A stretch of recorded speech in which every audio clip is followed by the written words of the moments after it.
Today we have a very special guest joining us, David Anonychuk. David is a metallurgist by training, with 25 years of international mining and metallurgical experience, working as a senior executive in positions at major metal producers and mining consultancies, including Newmont, Xstrata, and Glencore. In these roles, he gained detailed knowledge of precious and base metals, as well as critical minerals including lithium, nickel, cobalt, graphite, manganese, vanadium, and rare earths. David has senior management experience with international mineral processing, smelting, refining, and recycling operations, and he's been involved in a number of development projects where he conducted numerous detailed due diligence assessments of mining and process operations. David joined SGS Natural Resources in 2021 in his current role as Global Vice President of Metallurgy and Consulting, focused on growth and strategy execution. SGS is a global leader and expert in mineralogy, metallurgical test work, pilot plant services, project development study phases, and process audits through the full mining lifecycle, with 440 analytical laboratories and 10 metallurgical facilities around the world. Thanks for joining us on The Rocks. Let's dive in.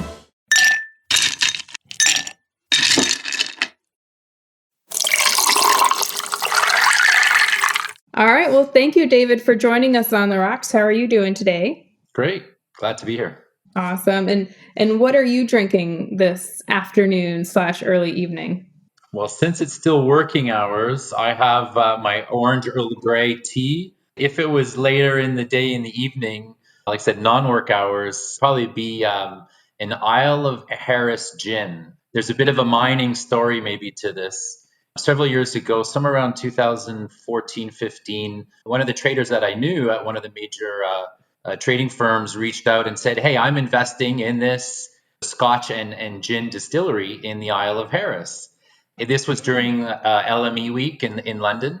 And he actually brought the investors to LME week to help raise money. And now, years later, I find it, Isle of Harris gin is now on the shelf and I could buy it locally here in Toronto. Anyway, so well done. And it's nice to see. So it's fantastic gin, even on ice as well. So was he successful then in finding mining investors to invest in the gin? Do you know? Yeah, I found several investors. And what was interesting is the gentleman who had the idea, I think, was from the area, the region. He was an older gentleman. He had this beautiful mane of silver hair, long silver hair.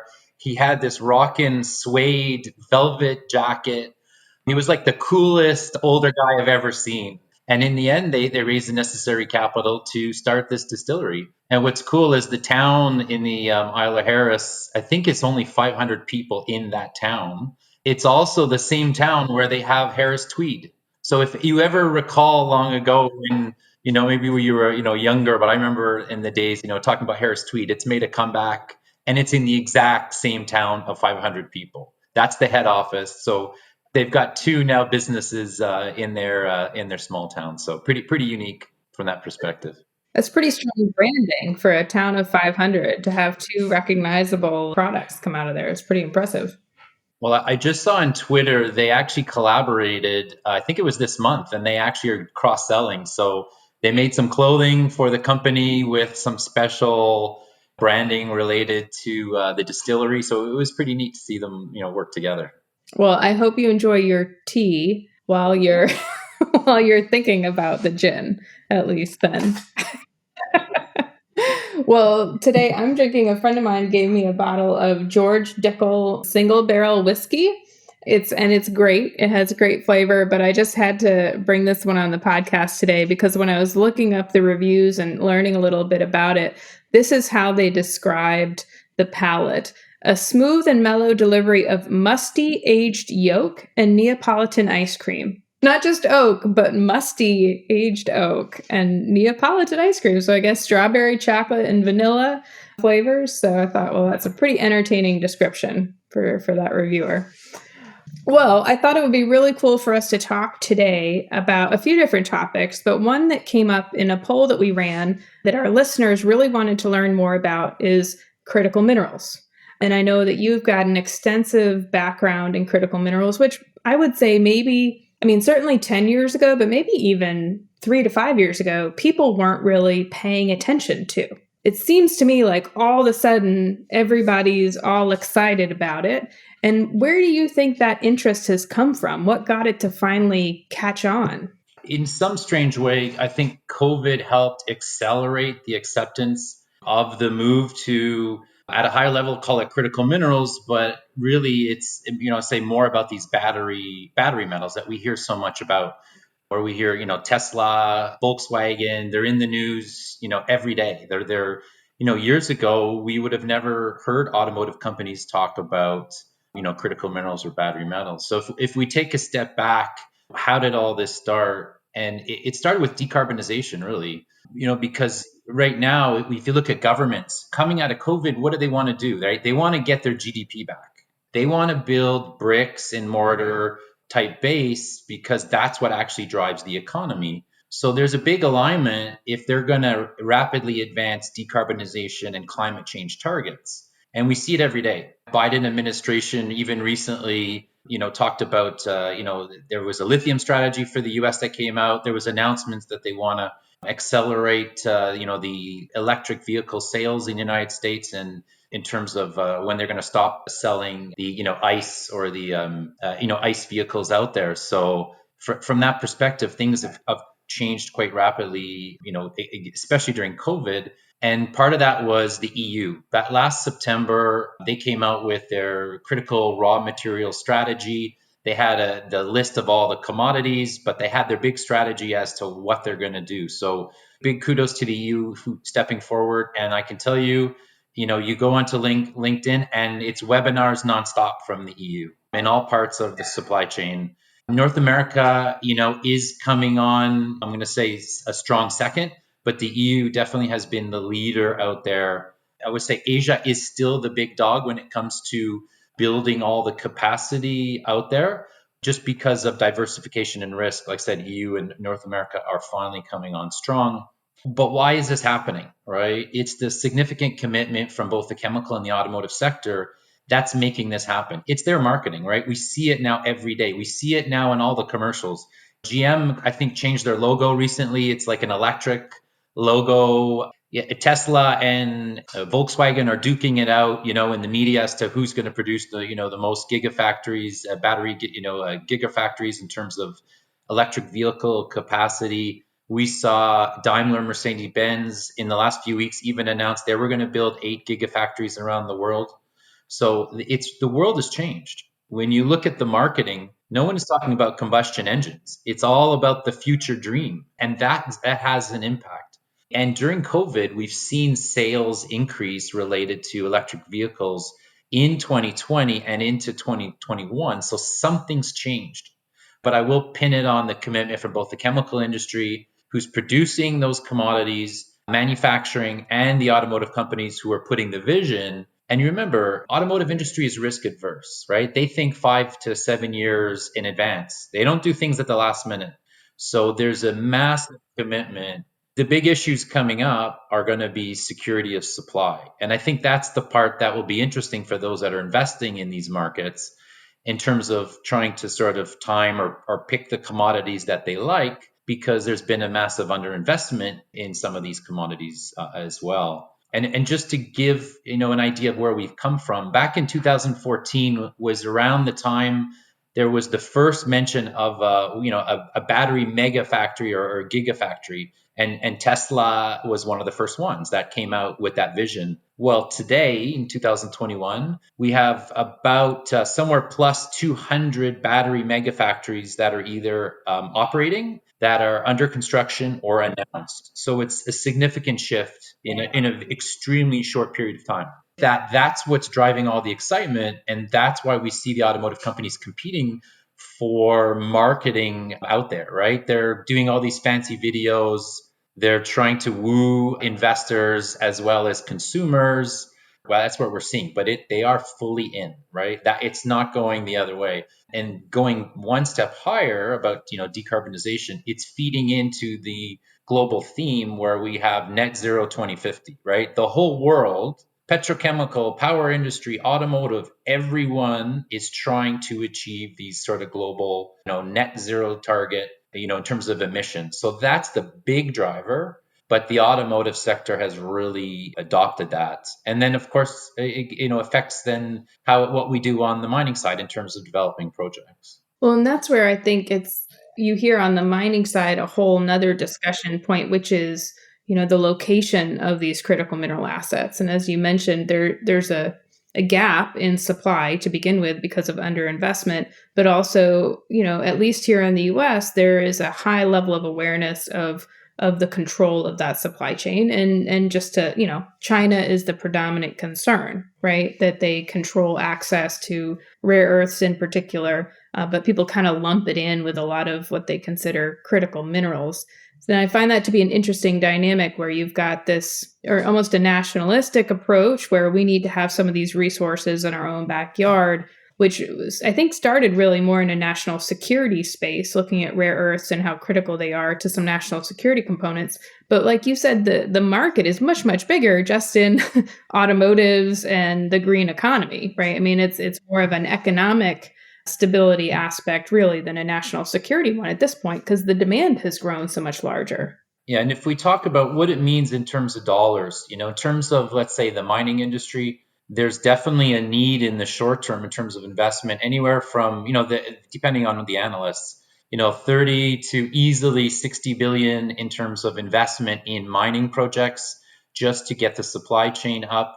But then you look at automotive sector, it's massive. It's in the hundreds of billions of dollars of commitments to build, this capacity. And it's a theme we're going to, talk about over and over. And you watch, scarcity of supply is going to become a theme. Most of these automotive companies are only learning about supply chain. A lot of their activities are done through procurement. And procurement is not necessarily, they're learning about these commodities. They're highly refined. And maybe just to spend a moment talking about them, like, what are we talking about? Critical minerals is sort of this big topic. EU, US, Australia, Canada all have their critical minerals list, but more or less they're somewhere between 25 and 35 commodities. The most well-known ones are like for lithium ion batteries. So we would find, lithium, nickel, cobalt, manganese, graphite is the predominant ones that follow under the battery side. But then we have things like energy storage. So you also have things like vanadium that come into play. And then rare earths, like you mentioned, you can't forget those because they're almost a little bit everywhere, whether it's in portable devices, it's in vehicles. And so all of those are going to scale up. And there's a lot of risk because today, most of the processing side is done in China. Whether it's the EU or the US, they recognize this risk. They want to have some control on their supply chain and they don't want to be dependent on China. So that's why we see policy. We saw this in the US, right? Trump administration and Biden administration were both sent the signals out to say, hey, we want to protect our supply chain. And there's been lots of executive orders and other announcements to protect the supply chain. So another theme too is partnerships and alliances, right? We see a lot more talks with regions, and myself, I'm located in Toronto, so being in Canada, we see obviously mineral rich. So you see a lot of discussions between governments trying to stimulate what's in their countries to say, hey, we want to help trade, we want to help mineral growth. So alliance and partnerships will definitely be important as the regions are going to tighten from a supply chain perspective. And with all that being said, especially the political component, the partnership component, what should investors be sure to ask or look at if they're considering investing in a critical minerals company from a mining or exploration perspective? Well, I mean, the good news is because of the strengthening, need for regional, minerals coming from different regions. And if we just look at North America as an example, I mean, again, there's a commitment to that tightening supply chain. The one thing I will say, it does help to have the government put these targets to say this is what we want to drive things, but it's going to take legislation to make things happen. So talk is one thing, right? So it's a target setting, but legislation is the only thing that's actually going to drive things. So things like the mining cycle, how long it takes to develop a project is really going to determine how quickly those assets can be put from all the way from a initial deposit and a resource estimate to go all the way through those study phases, the permitting, raising of capital. That takes easily 7 to 10 years at a minimum. some of that regulatory and legislative side has to change to ensure that things are, one, being done correctly and robustly, but in terms of speeding things up, time is another element as well from an investor point of view. But the good news is there are lots of deposits, that are all around the world. And again, looking at North America, all of these critical minerals are here and present as an example. And the one thing I will caution is when it comes to developing projects, speed is sort of a risk at the same time. So we all want to bring in projects faster. And if you're a junior mining company, you're always going to play that to say, no problem, we can move to construction phase by this period of time. Someone like myself who's reviewed a lot of projects, I will say that the number one thing for investors is the quality and how robust they are when it comes to project development. So they're, starting from the geology side of the deposit, the resource estimate, all those study phases, the PEA, the pre-feasibility study and feasibility study, all those stages have to be done with good underlying test work, good underlying engineering. Think of it like insurance, right? If you're investing money upfront in the project, you're helping it de-risk as you move through those study phases. And in some ways, if you move too fast, you're going to skip steps. You're going to make mistakes. There is some balance, but I will say what makes a great project is companies who say they're making robust investments to their project phases. And anyone who says they're rushing or skipping steps, I would say be cautious. Especially with some of these critical minerals, because the ability to process them can be more complicated than things like copper or gold, right? So you really have to understand the complexities of what you're mining and how you're going to extract it, because all lithium deposits are not the same. That's an excellent point because I talk about this often, in the world. So if we talked about gold and copper, let's say you're in Chile and you're looking at a copper project and you sort of know the region, there's a good chance you have an idea of what the process flow sheet is going to look like because you have lots of, historical process experience. But if you're looking at some of these critical minerals, and if we're talking about, let's say, lithium or rare earth, those deposits are unique. There is no cookie cutter flow sheets. And it's also about the impurities in the deposit because these are highly refined products. We can't just look at the lithium purity in the final product. It's about the impurities in the deposit. So because of that, the late stages of the project are going to be unique in terms of both the recovery, the purification, and all of that impurity removal. Remember, these are chemicals. Most of the time, when it comes to, let's say, gold and base metals, we typically talk about metals. But when it comes to these commodities, they are typically chemicals. So it's lithium chemicals, whether it's lithium hydroxide or lithium carbonate, they are highly refined. So it's something that's different, but each one's unique and requires, a certain amount of test work to make that project robust. I say that word over and over, robust, right? So invest in the front end. And if the investors, if investors could tell the board of directors, I want you to invest in the front end, that's what makes a great project. Absolutely, that's great advice. And I think on that, in terms of the importance of understanding the processing and the project development, you bring in a whole another experience, which was dealing with concentrates and the trading of concentrates globally. And I think that's another side that investors or people who are focused primarily on the exploration and maybe the development side never really hear about, but it's really key to how the whole industry works and all of the minutia or subtleties of concentrate trading. Yeah, I was fortunate because I worked for large mining companies. I worked for Xstrata. I worked for Glencore. I was part of a marketing and sales team. I sold all the copper cathodes globally for Xstrata Copper, and I was based in Dubai for a number of years. And we dealt with all our different divisions, selling their production to consumers, but as well as traders. So what's interesting is it depends who you are in that supply chain. So I will say, if you're a junior miner in copper or gold, as an example, what is your interest? All you care about is getting the final, like if it's copper, LME copper price, for example, right? That's your interest because you're a mining company. You're going to be measured on achieving the final copper price. The trading aspect isn't as important because the margin, the plus or minus that trader makes by buying that commodity off of that project isn't a big consequence to the bottom line. But if you're a major diversified mining company and you have a massive trading book, you are significant to the market. So what you do and what your strategy is does have an impact on the market.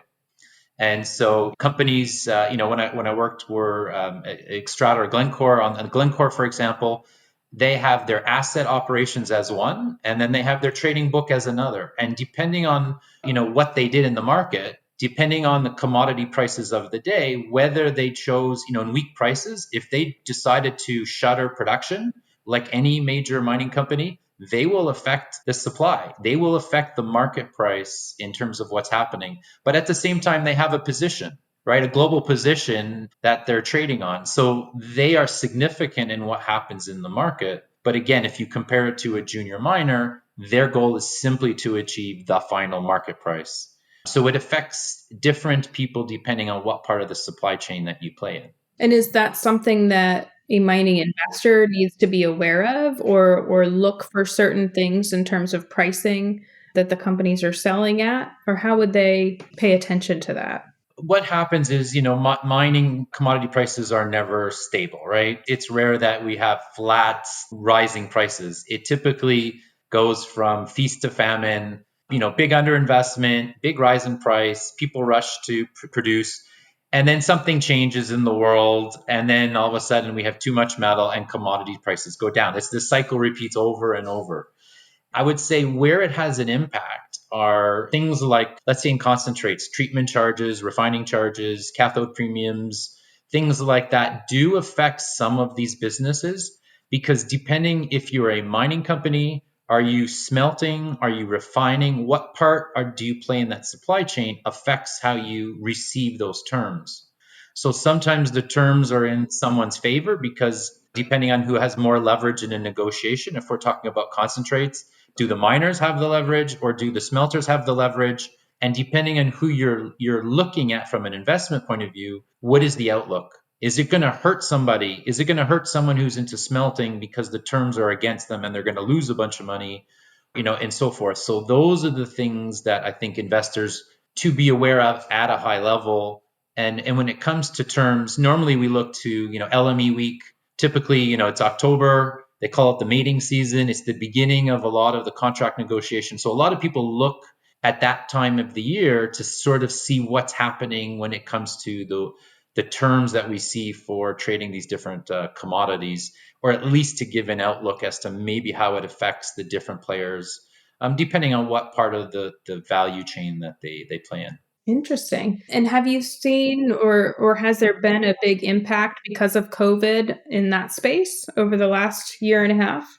I would say from the miners' perspective, I would say initially there was probably some disruptions. The moment that COVID hit, I think it was back, sort of in March 2020 when it got pretty serious. A lot of mining companies would have had then programs to say we need to, protect people, and that probably would have had some initial disruption. But more or less, the trade flows have continued. It hasn't had a big impact from, let's say, a production point of view, except for those initial days to get their programs in place to protect their workers. Some production was closed, let's say some, we did see, let's say, whether it was project development, things like that were maybe put on hold if you're a major mining company. Just again, it was all about protecting workers. But the flow in general from the trade side continues because they have to move metal, they have to generate cash. Where I would say that we've seen it is, at SGS as a company, for example, our procedures. If we're testing materials, right? An example would be because of safe procedures, if you're preparing samples, whether it's social distancing and masking, so the pace at which you do things to protect your workers is maybe different.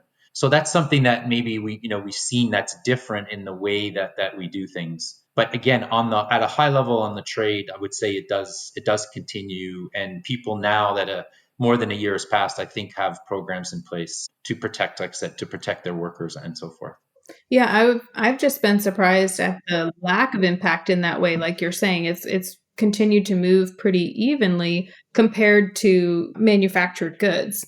Just anecdotally, I went to look at like a new dishwasher last night. And it's still like a 6-month back order list from Lowe's. I mean, you're still seeing manufactured goods that are. Oh yeah, the supply chain has been impacted. But think of it, the reason is mining is strategic to many countries. When they were shutting down and doing all these lockdowns in many jurisdictions, mining was strategic. So it had the priority in terms of operations. It wasn't like that everywhere, but in general, there was strong support for producers to keep producing. And I think that reflects, from what you're seeing out there. Yeah, it was determined to be a critical industry in many places.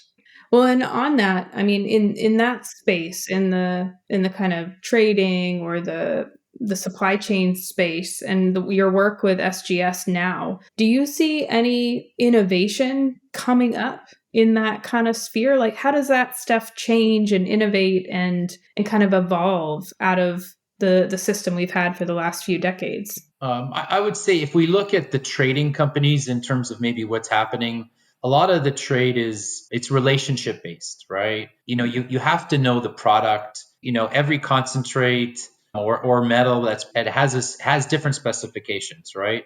It has a home that most trading companies identify as sort of the right home for these goods. However, to try to take the trader out of it, we've seen people move to these trading platforms where they're trying to create more let's say visibility, where you can basically say, look, I have this lot to offer. Open Minerals is an example. I'm not sure if it was former Glencore traders that started this business. And the idea was to say, hey, let's take the person side out of it. We'll put it on a platform. We'll create visibility. You can see the specification. And maybe that was a new way to think about doing trade. I will say, though, it is still complicated because having been in the business, you need to know your client. You need to know the commodity. You need to know the specification, all those impurities, all the little things that will trip you up when you're trading. Because think of the risk on messing up a vessel shipment of, a $20 million vessel shipment, and all of a sudden say, oops, it's not the right specification. Sure, technology can aid on that, but that is one area we've seen people take the trader out. The other one I would say of innovation is look at the LME as an example. Typically, in terms of specifications for commodities, the only way to list and get registered on the London Metal Exchange was two things. It was a physical specification and a chemical specification. And as long as you had enough production to meet the minimum, requirements, and you were a quality producer, you could prove yourself, you could get one of your brands listed and on the LME. But what's changed is this concept of responsible sourcing. And I will call that an innovation in its own, because now with commodities, we want traceability. We want to know, where is this coming from? And is it meeting OECD guidelines? Is it in anti-child labor, anti-poverty? And you know what I mean? Where did this come from? Tin and cobalt. They're the ones that drove this need to think about responsible sourcing. So someone like the LME who's done things forever the same way, it's a massive change. And whether I lump that into the innovation category, because now the supply chains are tied together. When we're talking about Apple as an example, where do the products come from? Where do the minerals come from? People want traceability. Tesla, you name it. Everyone says, I want to know where this is sourced. So that's bringing the supply chain much closer together. And of course, we're going to do things differently. So that's the part I would say that brings, like I said, this entire supply chain, especially on the trade side, together. Yeah, and I think what I've seen, because I've been involved with or at least talked to a lot of companies trying to solve some of that traceability issue when it comes to conflict minerals and child labor issues like you spoke about, and certainly in the Congo. And it becomes really complicated because you can't track a bag of cobalt the same way you can track, a toaster oven, right? You can't really barcode the bag of because all it takes is someone to open the bag and dump it in with a big bin and it gets mixed in. And there's all kinds of innovation and even a lot of blockchain applications, right, around chain of custody and stuff that's really interesting. But ultimately, I'm always surprised that purchasers of commodities really only know one or two levels down in their supply chain, right? I mean, that's changing now, like you're saying, but before, frankly, people didn't really care where it came from, right? As long as the container showed up on time, that's what you cared about.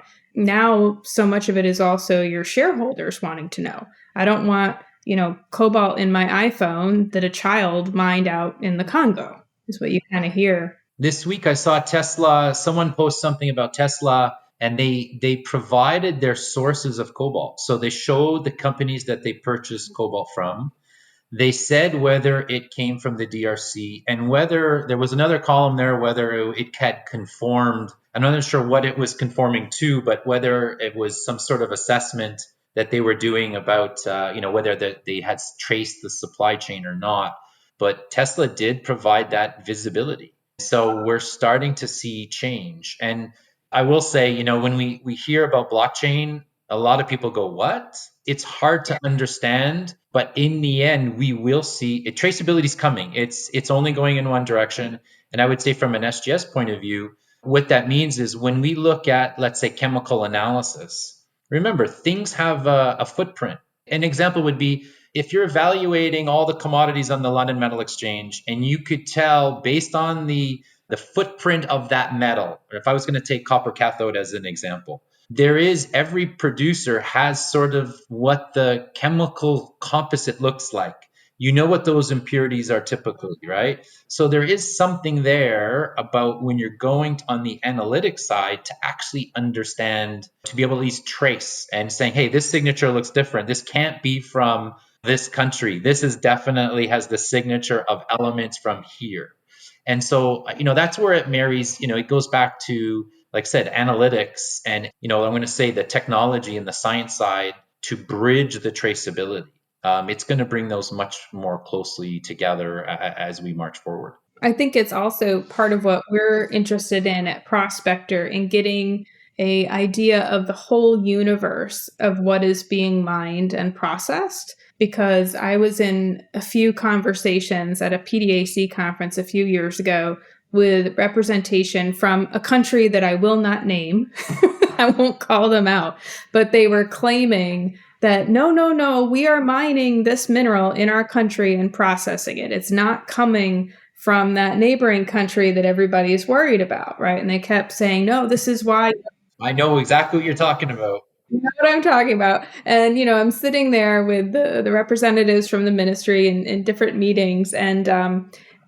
Finally, somebody from another group that I also will not name called them out and said, we know the geology of your country. There is no way you are mining that much of that mineral in your country.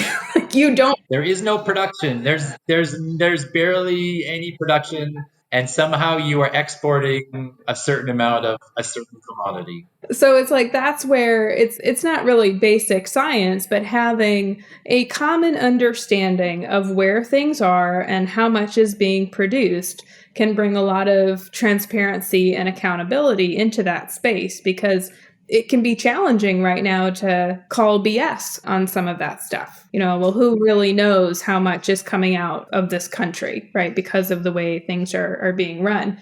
So data can definitely bring a lot of impact on that side if it's fair, right? And that's the other thing is I think we also have to, as an industry, develop a process by which if countries and areas improve, there's a way for them to graduate out of that, not just constantly say, there's no way you're doing good stuff because you're in this country, right? There has to be kind of a path out into the legitimate space. And that's changing. Major trading companies are really thinking about, what they do in different countries. And an example is cobalt, right?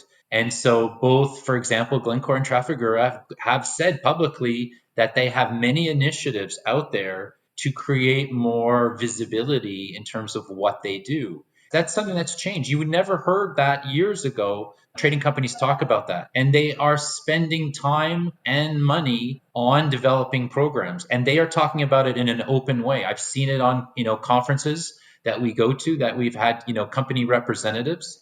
they are openly saying these are the initiatives, right? We want to show you this is what we're doing because we're changing, with the needs out there of industry. So things are certainly not being done the same way. And again, that's where it's interesting on innovation and technology, where it's driving us. And going back to the theme of, decarbonization, that's the other interesting thing as well. We're seeing things like projects where they are truly on, like I said, decarbonization. How can I take, like I said, CO2 out of the air? Where again, I don't think we would have heard any of these. That's because of policy change. That is actually, startups and junior mining companies who are saying, "Hey, we've raised capital and we're committed." Other things that are interesting, things like sea nodules, full of all these critical minerals. We've seen, mining on the sea in the past, and it's coming back. The other one, I know yourself, Emily, as a mining futurist. I saw lots of lunar, things on lunar and mining, and maybe that's more in your sphere. Except that's the interesting part of innovation. We're going to see a drive to that as well, that people are more open to do things differently in the future. Well, and I think that's the fun part. And that's why I even call myself a mining futurist. I mean, you can make that mean whatever you want.